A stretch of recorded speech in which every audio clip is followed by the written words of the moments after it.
Hello, Amaia. Good to see you again. Hi, Alina. It's very nice to see you. It's been a while since we did not see each other in person, but online we had a couple of meetings recently. And I know you are really busy in what you do, like working with leaders, with people going through transitions, especially in these times. How is life for you these days? Well, I mean, it's we're in changing times. It's always changing, but I think now the change is even faster. Everything is super connected, and AI is making change very fast. And I think we as humans have kind of more difficulties catching up with the change that we receive from outside. So it's busy. It's busy, right? So, from your experience, what are the main topics that leaders come for coaching or mentoring these days? I think many people come with the idea that their idea of success, like what they thought about success, is not working for them anymore. Like they achieved something that they thought that they wanted, but then now they have it and they feel somehow that something's missing. So I think that lack of purpose is one of the main topics. And also the disconnect between older and younger generations, that we're in a time now where a lot of people, like older generations, are retiring and new people are coming into the marketplace, and maybe the model of leadership that we had was quite, I don't know, authoritarian, and it's not working with new people that are joining now. And there's a bit of a conflict there of how do we create a new leadership model that works for everyone. I'm 100% with you on that because this is something that we also consider in our team, in Ava Performance, working with leaders and teams and people going through transitions that need this kind of new model of leadership or new models that need to emerge and be able to hold the old and also the emerging new that is not yet very much crystallized, but it's in the making, sort of speak. So when you are speaking about old models of leadership, how welcome is the change in the mindsets of already established leaders? Well, I mean, there are people who have a very hard time changing, and the model has worked for them for many years. So, like, they see everything that comes from outside as a threat. So, in those cases, there's not much that I can do or you can do, because if you don't feel that you have to change something to adapt, then it's very hard to have a possibility. But I think there are also other people who have this feeling that there's something that not working at that maybe they can also change their way of being to adapt to a new situation, and they are open to just exploring that possibility and seeing, okay, I've done this and it seems that it's not working anymore. What can we do now, and what should we change? And just open that conversation, and that's when the possibilities start to happen. So there are people that are more open to change and to see what's new, and people that are more resistant to that. Mhm. I was wondering because you are working also with organizations where when leaders are sent to this kind of services like coaching and mentoring. And I know from experience that not all of them are really happy about that because they have some prejudices about being coached or being mentored as if they have something that needs fixing. How do you approach this kind of people, of leaders? Well, as I said, it's hard. But what I try to do is like try to listen to them and understand why they are thinking like this, and what experiences or life experiences, work experiences have made them think in the way they are thinking, and maybe challenging them a little bit with something to see if something sparks in them and they are able to see that there are other options. And maybe sometimes you see a small crack, and that's when people can start like asking themselves questions. Yeah, and so that they can see at least a tiniest benefit for themselves and reason to engage and to improve and make things better. Because otherwise, their resistance will continue. Like what you mentioned with their previous experiences, maybe, or with the thinking that was implemented in their structure from different other people they were exchanging ideas with.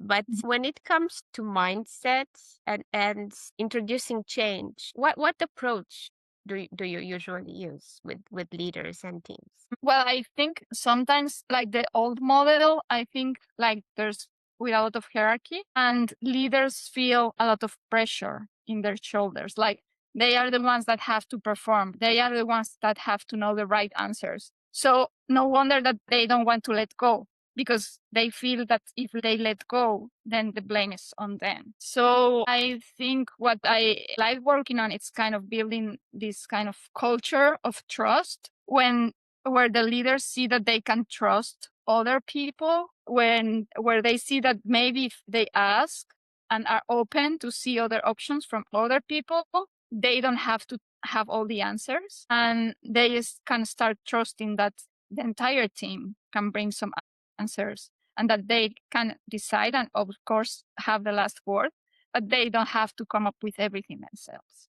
Yeah, And I think that takes a lot of weight from their shoulder. So it's an easier way to start a conversation and to see the benefit for themselves as well. yeah, I think this is one of the main traits of the old leadership models, that the leader needs to know everything, be able to do and manage everything and everyone and at any given time. And this certainly creates a lot of pressure for the leader. Like he feels like the burden of the world is upon his shoulders, like the Atlas holding the sky. So it's like a need to turn things around. And how do you challenge them in those beliefs? Well, it can be like one-to-one conversations where they kind of say, tell me what they're thinking, and I kind of bring some light or make some questions that will like bring other options, and that would be more like one-to-one conversations. And then kind of also in kind of more team building workshops where maybe we could do it in a more playful way, or also doing some exercises of deep listening, because I think that's a skill that's very important for leadership, to be able to listen not only with your mind and having like the answer, like wanting to have the right answer at the moment, but kind of listening more with your heart and seeing what the other people really wants and why he's saying what he's saying, and maybe challenging your own thinking with not having to have the right answer, as we said. Here you say that the heart needs to be somehow involved in the process.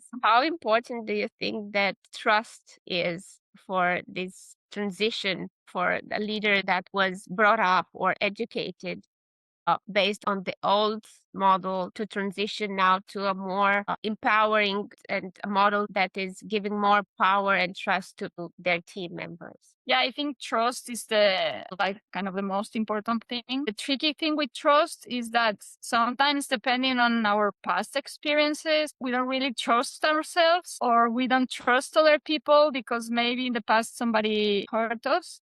And that's why it's very interesting to analyze yourself and to work on your self leadership before. Because if you have some trust issues that it's hard for you to trust people, then you cannot create an environment of collaboration. And I've seen that in organizations where the leader, like his claim was, I don't trust people and I want like a machine to do everything. And then you see that nobody's like correcting or making sure that the machine is saying what the machine has to say. And then people start kind of not trusting each other as well. So it's very hard to change the culture and the environment. It's spreading Transformation the doesn't work like that. system. Yeah, it's Yeah. spreading throughout the system and it's feeding them back with the same input that they tested. So Yeah. Yeah. So in those cases, it's very like very important to try to work with the leader if he's open to it, to try to change that limiting belief, or at least understand where it comes from and how he can kind of manage it and be able to deal with it in a different way. So you are working with leaders in organizations and also with entrepreneurs, as this is also how we met Yeah. years ago through a entrepreneurship program. You were a mentor there.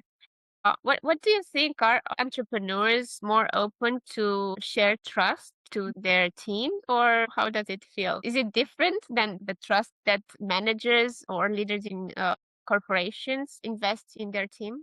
I think it can be easier because the stakes are not that high. I think when you work for an organization 20 years and there's a culture of not enough trust and you're in the top of the pyramid there, you have a lot of stakes in changing because you're afraid of changing because everybody knows you as the leader who has climbed here in this way.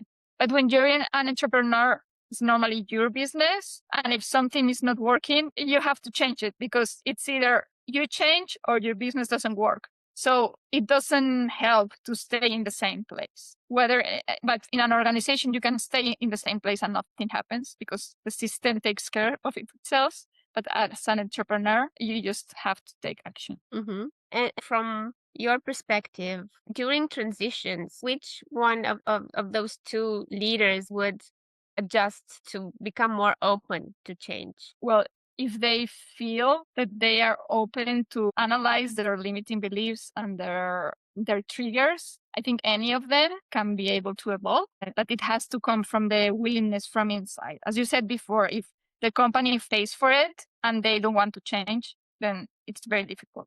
But if they feel that there's something that needs to be changed, then I think any of those or any of the two people could change. And in terms of environment, how do you think that the environment influences the flexibility or the willingness to change of a leader? Well, I mean, when the business is working, it's hard to change because you have all the incentives to do the same. And when the business starts to fail or it has a lot of threats that are coming from outside, then it's easier to change because And some theories say that then it's actually too late to change. So yeah, the most successful businesses and most successful leaders are those that change before the crisis arrives. They welcome change while they are in a process of growing and expanding and development. Although this is very well known for a very long time, I have not seen too many people applying this strategy. So prepare yeah. for the crisis that is about to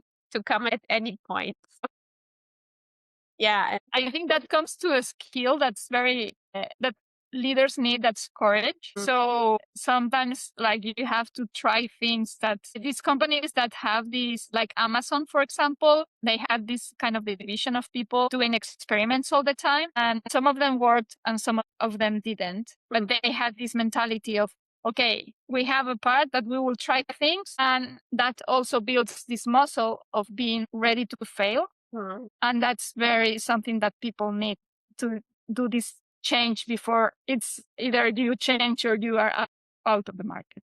Yeah. So actually, there is no failure. There's just a feedback of your actions and of your strategies. So Mhm. failure is just an interpretation and how we as individuals process what is in fact a fact. So it's an objective experience. Yeah, and companies that encourage that mindset and that level of exploration and making experiments are really the one that move things forward, actually. Because if we stay for too long in a situation or in a mindset when everybody else is moving forward, then we are actually losing it and falling behind a lot. Yeah. And as you were mentioning at the beginning with these rapid changes that are taking place, now it's even more challenging to keep up with everything. Yeah. Yeah, that's why it's very important to have this muscle and to build also this trust in people that if they fail, it's okay. And I trust that you did your best. And as you said, you learn something every time something's not working. You just learn what you can change and just do it over and over again until you find something that's working. So you were speaking also of the different generations in leadership and organizations. In terms to trust, have you noticed also differences among generations? Like the younger generations have a different relation or a different approach to trust and how they invest trust in other people, or no? Yeah, more than trust, I would say it's kind of their search for a purpose. I think younger generations are more kind of they don't want the promise of a long lasting career and a Ferrari and a big house.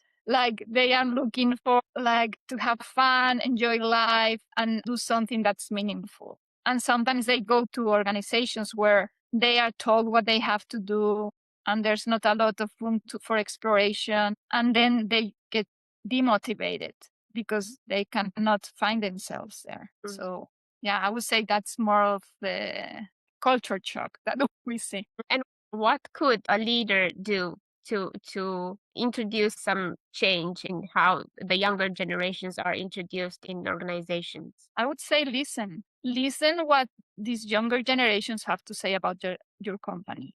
Like when somebody joins after a month, ask them, what are the things that you would change about this company? Mm. And maybe you would be surprised. And there are small changes that you can do that you have never thought of that can make sense. Maybe some things are crazy and you say, okay.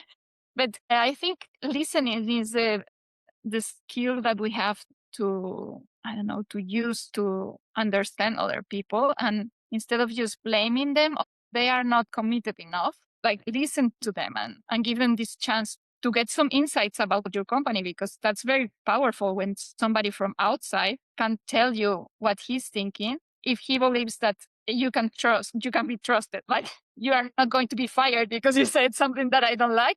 Yeah, Yeah. yeah. So maybe instead of fast labels that are put on people and their perspectives, maybe ask more questions about what they really feel that is meaningful for them and what would be a good match for them and the company they are working with. And Yeah.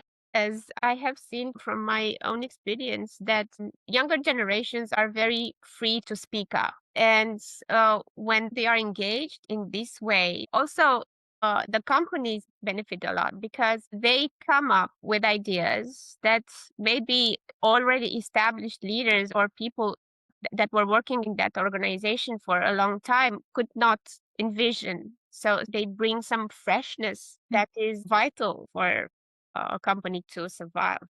Yeah, also like in the operative way, like the processes that big companies have, sometimes are very old. They are designed in the old times. And young people don't understand that type Yeah, for, of for work good with reasons, I emails guess. and and these processes and systems that takes a lot of time.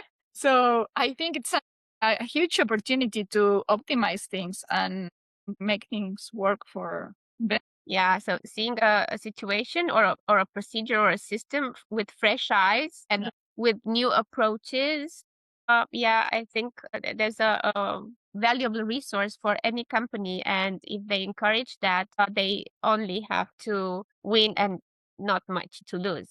But Yeah. yeah, as you were saying, the change of mindsets is actually maybe the starting point of everything that we have touched upon in our conversation today. So if it were to just to maybe not to summarize, but to state some useful advice for the generations of leaders that are now meeting with the new generations, with the younger generations that have a very different mindset and very different values maybe than they have, what would you say to them? Yeah, I would say just to use their curiosity to try to understand why they are saying what they are saying and have this maybe humility to see the things that we are maybe doing or they are doing and are not working that maybe were very valuable and very important and a huge success some years ago, but maybe they have to change now. And sometimes that's kind of hard